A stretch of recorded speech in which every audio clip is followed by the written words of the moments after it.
Welcome to this very special edition of the KAJ Masterclass Live, the show which ensures that you profit from your time spent here with experts, either through their industry insights, information, or simply learning from them. And today we have Jared Redick. He is a acclaimed ballet soloist and assistant in at UNCSA, and we'll learn practical lessons on balancing classical traditions with innovation, navigating professional dance careers, and creating large-scale productions. Welcome to the show, Jared. Thank you so much for having me. You are welcome. Welcome to the show. Welcome to India in this online form. And I'm sure not just in India, but a lot of people across the globe will benefit from what we are going to talk right now. We'll learn from you about mastering ballet, leadership, and innovation. We learned all that before. But before that, let's learn a bit about you, your journey, your background, so that people know who they are listening to. Sure.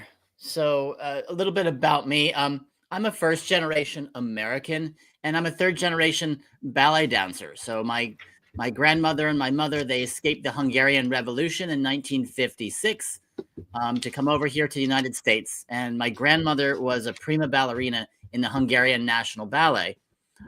So ballet has been part of my tradition and part of my life for as long as I can remember. So both my grandmother and my mother were teachers.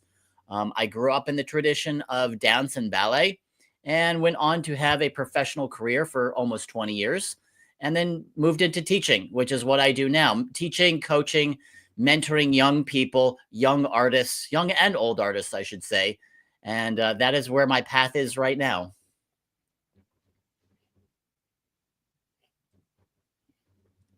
Absolutely. Absolutely. That is where your path is right now, Jared. So I want to understand for the audience is that, how should they understand? Means you can prepare artists, you can help them in, doing what they do, preparing dancers for a global stage, but you do things beyond that. You teach about leadership, you also teach about innovation, and that is much more, heard about in business and all. So I want to understand how do you do these things at the same time, as well as keeping the focus on teaching artists how to look at the global stage from their point of view. Help us understand, how do you do that? Yeah, so I think when you're in any discipline that's very concentrated, you're focusing not just on the technicalities of what you're doing, the pedagogy, the techniques that you have, but you're also thinking in a broader scale of how do you apply that to your life. So dancers go through their careers and profession, and they learn how to take direction. They learn how to manage their time. They understand how to prioritize different things that they're encountering on a daily basis. So in terms of teaching leadership, you help coach these young people and these young artists to manage those skills. Time management, incredibly important for whatever field that you're in.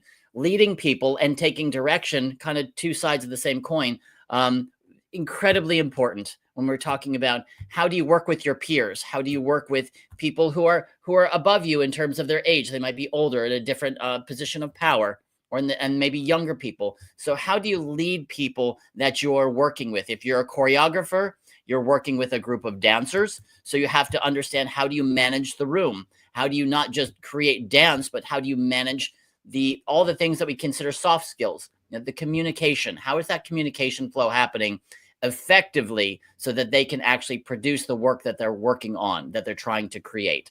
So I think that when we're looking at the arts and ballet and dance in general, all of these life skills you are learning, which are absolutely readily applicable to the business world. These are the things you need to do. How do you take direction, for instance? How do you become a team player? How do you work effectively with others as well, right? And not, you have to get along in the world. We don't exist in a vacuum. Obviously, we can be online, and that can feel a little disconnected, but in the real world, we are working with people and human beings. And how does that communication flow happen? And I think that is applicable to any area of anyone's life. How do we make our communication flow more effective so we can produce whatever it is that we're hoping to produce? Absolutely, absolutely, Jared. So let me understand it this way. What is it that your students come to you for? Obviously, to learn dance, learn your skills for themselves. But is it that that is what they are coming to you for? Are they only coming for the love of dance, or are they also coming for a career in this particular line? Yeah, so at the University of North Carolina School of the Arts, which is where I teach, we are a conservatory program. So our dancers are really looking to go into the profession.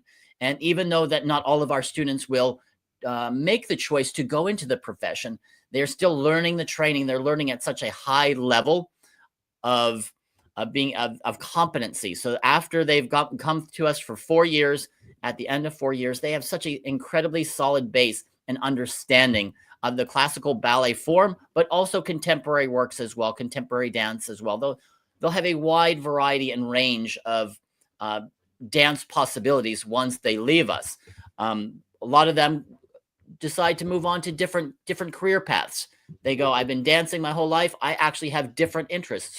So we really want to instill in them a love of learning and a real respect for the process of what we teach, of course. But once you really invest yourself and embrace the idea that learning anything is about the process of learning it to be able to ultimately execute whatever it is, you've really gone a long distance in terms of um, educating them and giving them the skills and the tool set that they need to succeed in life.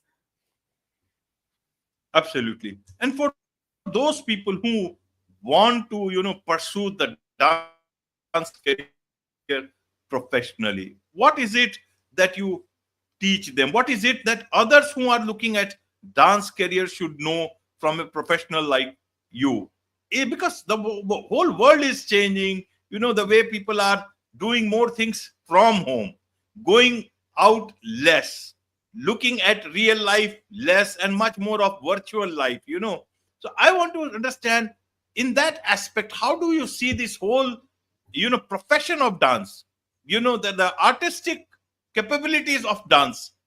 What is the future of this? Should one look at it from a career point of view at this stage, from looking at now how the world will pan out in few years time till they are getting going fully professional, or should they look at only as a hobbyist and not as a professional? Because music, dance, everything is changing, especially with the advent of AI. Yeah, I completely agree. I mean, it's such a great question, and it really is always the question of the moment. And I think we've been looking at that in terms of live performance as how do you stay relevant in this world of technology that's so rapidly evolving? Obviously, AI is going to change the landscape, and we don't know exactly how it is, but we see glimpses of that future. Obviously, lots of films kind of postulate what that future looks like, but again, we're going back to human beings, right? AI can only do so many things. Technology can only do so many things in terms of creativity. So investing your time and energy in a pursuit such as classical ballet or dance in general, not just for the discipline itself, but there are so many health benefits to what we're doing. So I think dancers who are going into the career absolutely should continue pursuing that. If that is where they find joy and fulfillment in their life, they absolutely should do that. And the bigger picture of what you are asking, and that is a big picture question with innovation and AI, where's the future of live performance? It's not just dance, it's every live performance performing venue or artist is dealing with this, or organization. So I think we have to think more globally in terms of how do you innovate and evolve things. Would love to see in dance, as we've seen in other fields, the use of VR, virtual reality, or AR, augmented reality. How can you do that in a live performance setting? And certainly a number of artists are experimenting with those things. So I think if we keep an open mind to embrace these things versus shunning them and say, no, that has no impact on live performance, I think that is a fool's errand there to do that. So I think we have to embrace that and see what things of technology could we adopt and adapt into what we're currently doing in such traditional art forms, whether it's dance or music or acting or film, right? Film is more forward thinking in terms of they have more possibilities because you can use all kinds of special effects and whatnot. So I think for today's artists, Absolutely. You're gonna choose a path that fulfills you, and I think there's always going to be a demand and a desire to see live performance and human beings and live artists. Absolutely. Absolutely. Jared, maybe one can look at it like that. You see, in sports, there are more people watching live shows outside the place where it is happening and on their TV screens everywhere in the world. Big games, Mhm. even in India, you see a stadium can only, in cricket, a stadium can hold only as much people as possible. But beyond, you see the viewership, you see the global reach of every sport that is happening today, even for big events. Earlier, you see, few years back, we would not be able to talk if this technology was not there. So maybe we should look at technology as some sort of an enabler, even in music, in dance, that those people, maybe, who will be able to watch you live in real life, maybe those will be less, but what you would be performing will be a much more wider canvas, and you would be able to reach all across the globe. And all those people who love that sort of a dance form, they will be able to, you'll find new supporters everywhere in the world. Are you looking at this sort of a possibility for your artists, that artists now should look at it, the world as a global stage, and create their own niche there, rather than just looking Yeah, at it at from a pure competition point of view? yeah, I think that's a great point. They said that when TV when TV was first invented and became more mainstream, people were like, oh, it's going to kill the attendance at live sporting events. You could just watch it on TV. But what's happened, as you're saying, everyone is still flocking to the stadiums, to the performances, even though they can watch these things on TV. So I think it does build a broader audience. I do think you have a global reach as an artist, and you can collaborate, across borders around the world. So I think it does create a lot of opportunities for artists who are forward thinking and looking to have maybe even diverse perspectives on the art that they are creating. Right, when we're working cross culturally, and certainly at this moment in time, I think probably at any moment in time, we need to be more understanding of other cultures and where are they coming from and what can I learn from them, especially as artists who are communicators at the heart and soul of what they do. Absolutely. One big point comes is monetization of what they are doing. Hmm. Will dance continue to bring in big revenues for artists, or should they be again looking at this dance in terms of only as an artist, and not in terms of becoming rich or something? How do you look at this part of it? Is the world opening much more positively for artists, or is it going to be, just like, writers and all, that you cannot earn good enough money in this, but you can be famous? That scope is there. Yeah, and again, you're asking such great questions, and this is the thing. Where does capitalism and monetization of what it is, the commodification of art, where does that fit in to this conversation? And as artists, if we're going into it from the standpoint of becoming rich, I don't think that's really the primary point of view you should come into art, right? Obviously, there are other fields that you can pursue in that direction. You're there to communicate something, to express yourself, to bring newfound ideas, um, uh, that help people view the world in a different way. So I think there are ways, those who are really clever can find ways to figure out how do you monetize these things, right? You look at it, you see it on social media. You have social media influencers, they end up getting sponsorships and deals like that, just like sports stars. So I think that is opening up more in the arts.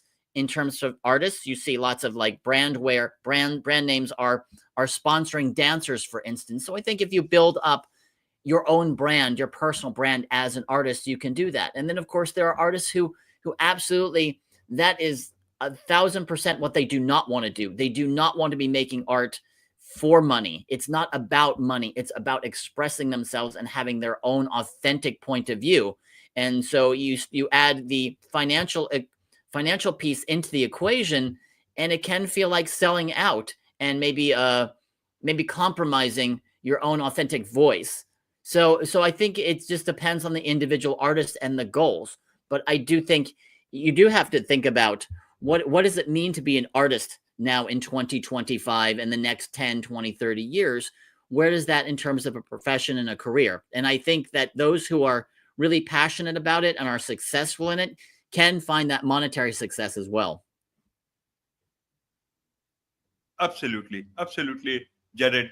One thing that comes to my mind is because you see in India also there are many dance forms, classical forms, Mhm. and traditional forms which convey so many things to different generations which have been doing that and still doing. Even in terms of the globally, if we should look at different dance forms in terms of artists and all, should they get to look at themselves as torch bearers of humanity in future when everything will be artificial, a lot of things will be unreal, but the dance forms, the dance will remind people, from these humans, it will remind everyone what being human is all about. And that is only a very few people, chosen few, will have that sort of a privilege to showcase to the world, when they will be the ones who can remind humans about them all being human, and not AI or bots or chatbots or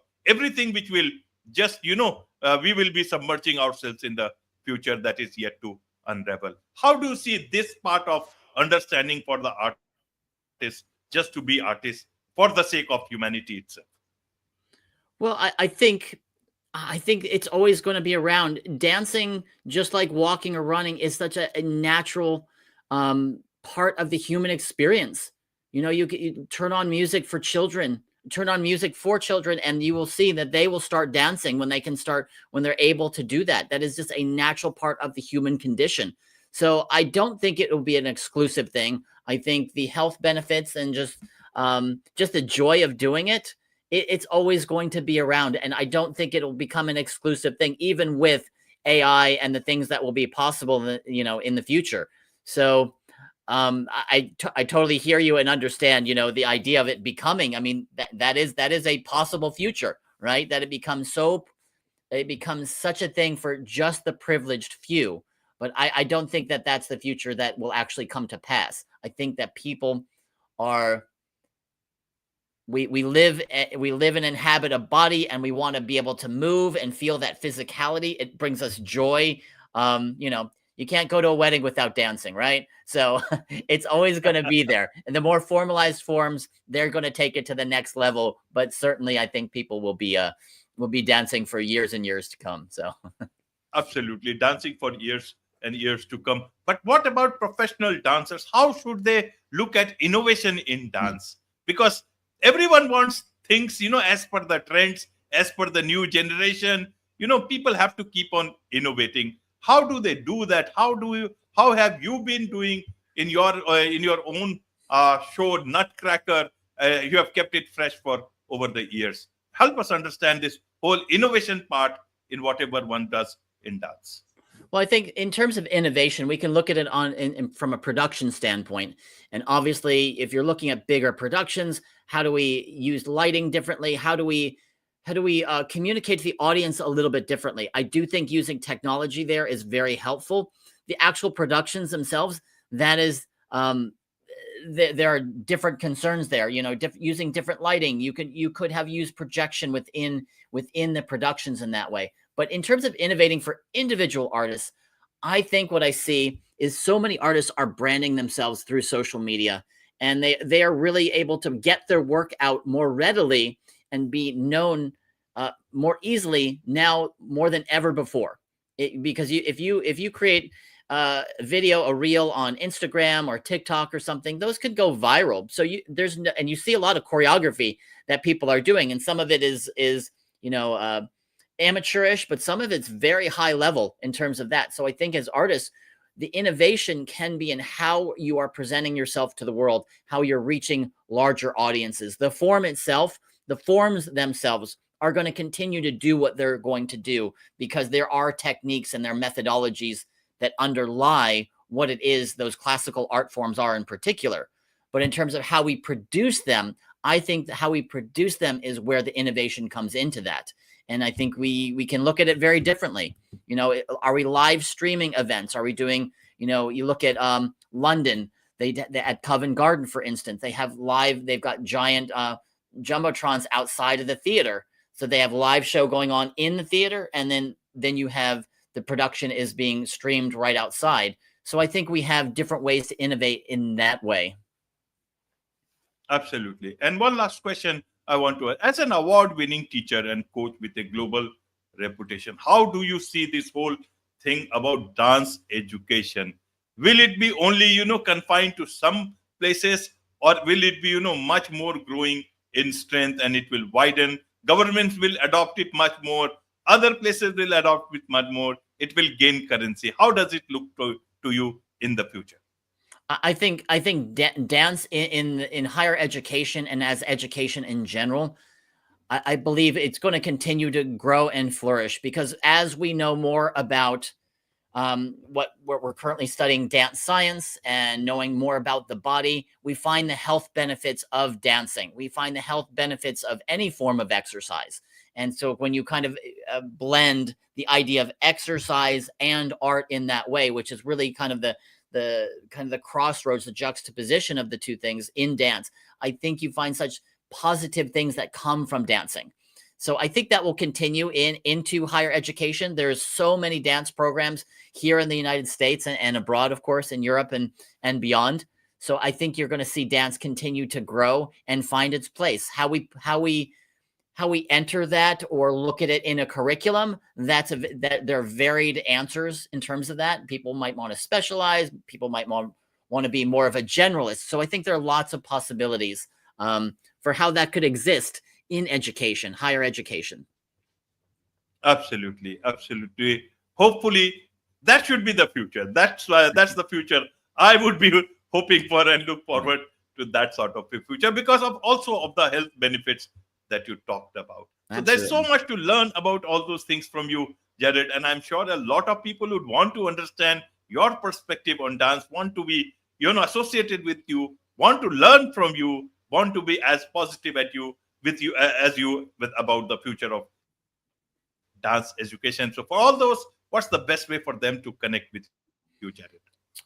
I have a website. It's at jared-redick.com, or you can go and find me on LinkedIn, or I'm on Instagram as well. So feel free to reach out and DM me. I'm happy to get in touch with you and have conversation if you have interest in having conversation with me. So that's the best ways. Those are the best ways to reach me. Wonderful. With this, it's a wrap on this very special edition of the KAJ Masterclass Live. Thank you so much indeed for joining us. Thank you so much for having me.